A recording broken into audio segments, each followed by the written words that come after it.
You didn't have to cut me off. Think that I can never happen. That we were nothing. I don't even need your love, but you treat me like a stranger, and I feel so loved. No, you didn't have to stop so long. Had to fight back your to change your number. I said I need that though. Now you're just somebody that I used to know. Now you're just somebody that I used to know.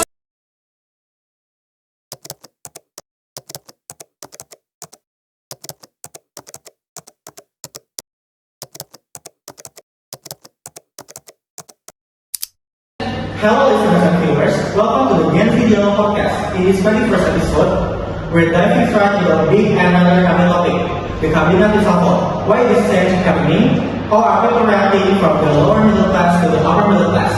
Before we begin today's discussion, let me introduce our special guest. We have Sri Mulyani, Mr. Purbaya, and also the representative of the people, Mr. Chacha and Ms. Jasmine. And of course, we also hear directly from Sri Mulyani and Purbaya themselves. Good afternoon, Mrs. Mulyani. How are you today? Good afternoon, I'm doing very well. Good afternoon, Mr. Purbaya. How are things with you? Well, as you can see, I'm going to be here at the Gen Z Journal Podcast. Alright, both of you, let's get right into today's hot issue, the cabinet reshuffle. What are your thoughts on it? Perhaps we can start with you, Mrs. Mulyani. In the context of the cabinet reshuffle, I see there is a big point that authority of the president has the prerogative to assess the performance of his minister, the political dynamic, and the conscious dynamic.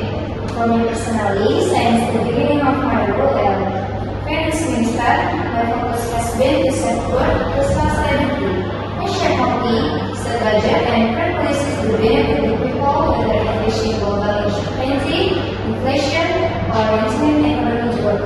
If the president will adjustment are needed, I accept that wholeheartedly. This position is demanded on personal right. No matter what is there, all of us, whether it is ends or side, government remain committed to prioritizing the nation in the center of all times. Thank you, Mrs. Mulyani. And how about you, Mr. Purbaya? When it comes to the cabinet reshuffle, I will affirm the state financial system, stability and economic issues.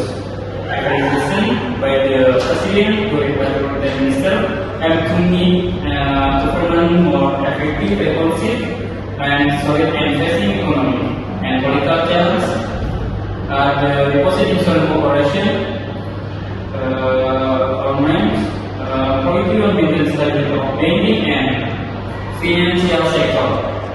So, however, is interested by president is to be cabinet where matters most is the political community whose in national economy strong, several district figures both cover the economic team can stay united or better effective data and delivery solution to give growth as long as communication and coordination and strong optimism to government political stay so the proceed for global economic turbulence. So, from the political angle, there are really a lot of dynamics at play.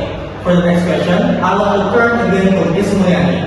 You served 2 terms as finance minister, known for discipline in maintaining fiscal health, adopting the nation's reputation internationally, and receiving many awards, where criticism has also come your way. Digital taxes, subsidy cuts, and rising national debt make some people feel you are less aligned with the poor. What's your response? I understand that public policy will always bring pros and cons. Legal taxation, subsidy cut, or pros and cons. National labor legislation, the digital tax, oversight to our system stay relevant to the modern economy. Subsidy reform was the one target that was used as instrument to establish the crisis. Throughout the tenure, I tried to keep the economy stable amid global regulation of our coordination long-term benefit. I also acknowledge that some of these policies might bring some to the people in every step was taken with responsibility. Criticism is natural and selfless. I would like for me to remain transparent and conscious. Thank you, ma'am. Indeed, we can see two very different perspectives here. For the lower middle class, subsidy cuts directly impact their daily expenses, so criticism is expected. Meanwhile, the upper middle class can feel fiscal politics more in terms of stability, investment, and initial reputation globally. Now, I'd like to bring in our people's representative.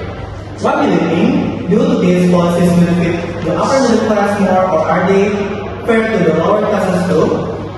For me, history is brilliant, but we often to listen. Societies are hard, prices go up, and we are the one who feel it most. How about you, ma'am?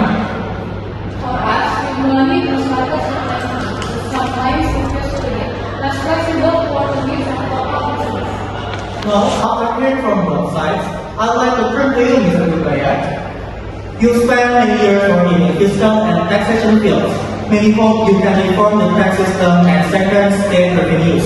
Can you meet these expectations?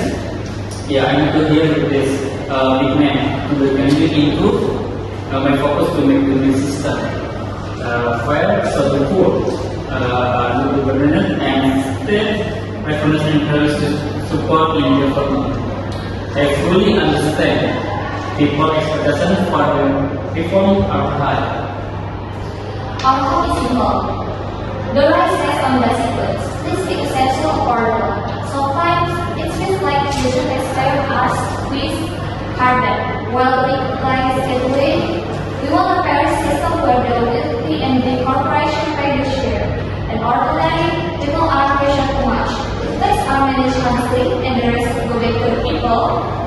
For healthcare, education, and affordability needs, of course, to support it. For us, tax shouldn't just be a burden, but something that brings societal benefit. For me personally, we believe this President G and President Prabowo as President Dubaya as the next Finance Minister. I support his bill passing taxation and fiscal issues. I hope he can fix what's been lacking. Thank you, Mr. Jha. Ms. Jasmine, what's your view? If we still provide zero tax bureaucracy and bring regulators activity, that's good. But I hope you won't go so aggressively to the point of straight investor away. Changing tax rules too often makes business planning difficult.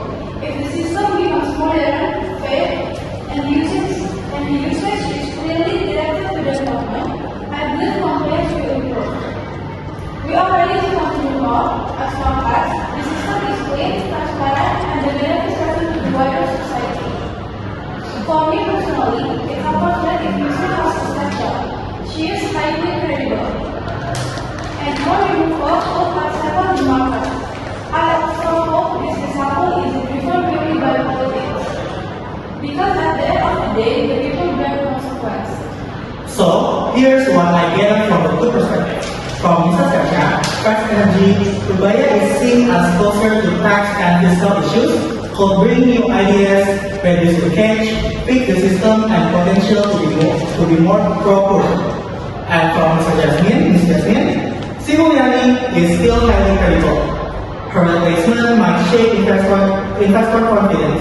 The example is seen as politically relevant and concerned that Dubaya might rise excess that burden society. The impact is clearly different from each group, from lower middle class sensitive to prices, subsidies, and daily living costs. They need insurance that Dubaya's policies won't add to their burden. From upper middle class, focus more on taxes, investments, and business cleaning. They want transparency and stable regulation. Mrs. Lee, would you like to respond? I hope whoever mentions this mention discuss everything. The people must feel the result of policies, not just sit them as number is everyone. Thank you, Ms. Mulyani. Mr. Dubaya, any final comments? My take is to make the system simple and fair.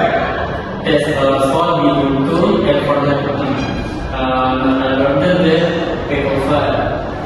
That concludes our discussion on the reshuffle of the Finance Minister, Sri Mulyani replaced by Dubaya. What do you think? Is this a step forward or step back? I'm your host. See you in the next episode of the Gen Z Dialogue Podcast. Bye-bye.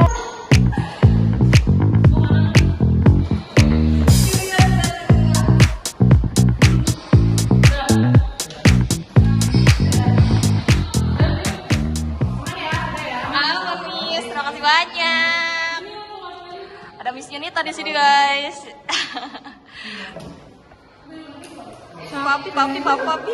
Papi. Gini, tapi pacar dia apa? Mantan dia tapi